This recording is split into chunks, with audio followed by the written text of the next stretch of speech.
कश्मीर के बारामूला से सुरक्षा बलों और आतंकी के बीच मुठभेड़ का वीडियो भी सामने आया। इसमें दिखाई दिया कि आतंकी फायरिंग करने के बाद भागने की फिराक में था, लेकिन सुरक्षा बलों ने उसे घेर लिया। तड़ातड़ गोलियां बरसानी शुरू कर दी गई। इससे आतंकी घायल हुआ, जमीन पर गिर गया।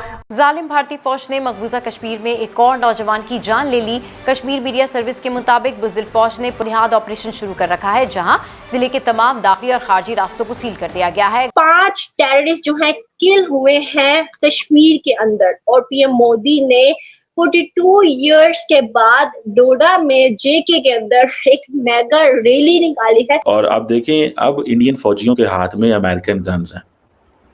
ठीक है जी, अमेरिकन गन्स हैं बिकॉज दे अंडरस्टैंड कि उनको आइंदा आने वाले दिनों में किस तरह का थ्रेट है। अभी के टाइम पे अगर हम देख लें, जम्मू कश्मीर के इलेक्शंस की बात कर लें, जम्मू कश्मीर में इस वक्त यूआरपीडी जो है, यहाँ का जो यूथ जो है, वो इलेक्ट्रोनिक प्रोसेस जो है उसमें कहीं ना कहीं उसकी पार्टिसिपेशन देखने को मिल रही है। पिछले कई दिनों से अवैसी साहब भी बहुत चीख रहे हैं और सारे मुसलमान जो है वो बिना सीजन के, बिना मुहर्रम के मातम कर रहे हैं।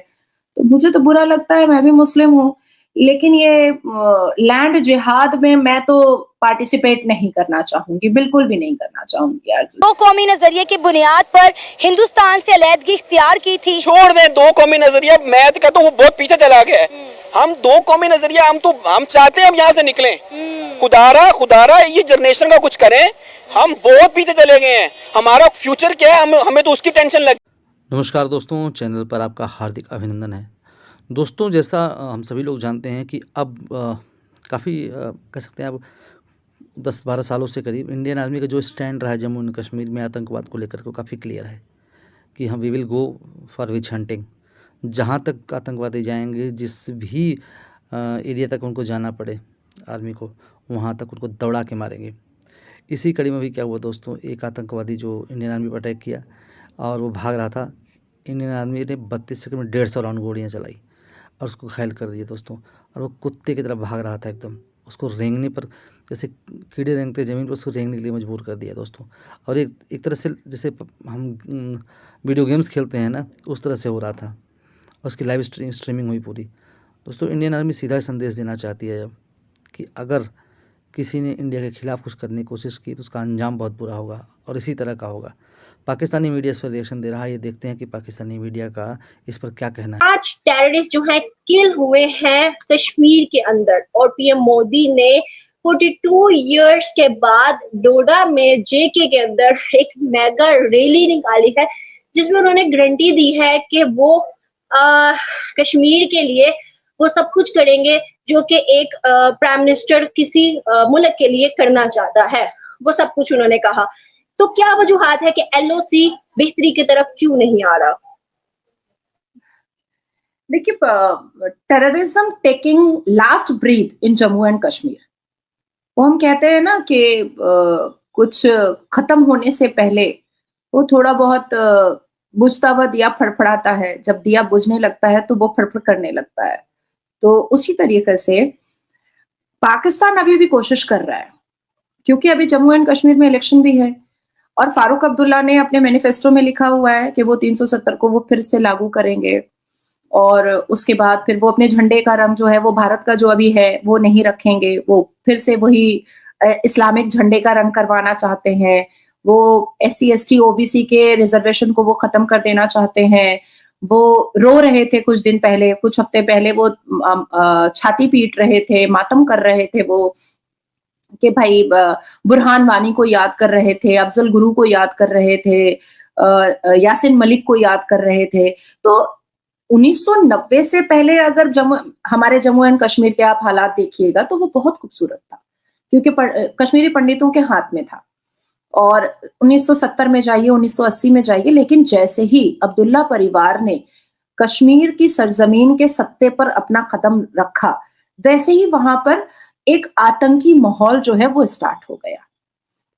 एक उग्रवादी माहौल, एक जिहादी माहौल वहां पर स्टार्ट हुआ। मुझे आज भी याद है, जब, क्योंकि मैं बहुत सारी किताबें पढ़ी हूँ, तो उस हिसाब से मुझे एक UN फॉर्मर UN मेंबर हैं, मैं उनको मासी बोलती हूँ, वो मुझे अपनी बेटी मानती है, उन्होंने अपनी किताब मुझे दी है, जिसको पढ़ करके मुझे समझ में आया कि जब कश्मीरी पंडितों का नरसंहार होता था और कश्मीरी पंडितों की बेटियों का बलात्कार होता था, तो और कश्मीरी पंडितों के बच्चों को जिंदा दफनाया जाता था, तो फारूक अब्दुल्ला साहब जो है वो वजीर डिस्को बाई कश्मीर जश्न मनाया करते थे, ये नाम दे करके, वजीर डिस्को बाई कश्मीर। और जब वहां पर एयरफोर्स ऑफिसर का, गंजू बोल करके एक नर्स है उनका, वहां के जजेस का जब गला काटा जाता था लश्कर तैयबा और यासीन मलिक के नेतृत्व में, तो उस वक्त फारूक अब्दुल्ला साहब गोल्फ खेला करते थे। उनको पता होता था कि आज वैली में 50,000 कश्मीरी पंडितों को मार दिया जाएगा। उनको पता होता था कि आज कश्मीर के इस एरिया में जो है वहां पर 1 लाख कश्मीरी पंडितों के घर को जला दिए जाएंगे। उनको पता होता था कि आज वैली के नीचे खाड़ी में जाकर के जितने भी कश्मीरी पंडित रहते हैं, जिनका अखरोट का बागीचा है, जिनका बादाम का बागीचा है, जिनका जाफरान का बागीचा है, उन सारी बहू बेटियों को रेप किया जाएगा और उसके बाद फिर उनको जिंदा जला दिया जाएगा और पुरुषों को काट दिया जाएगा।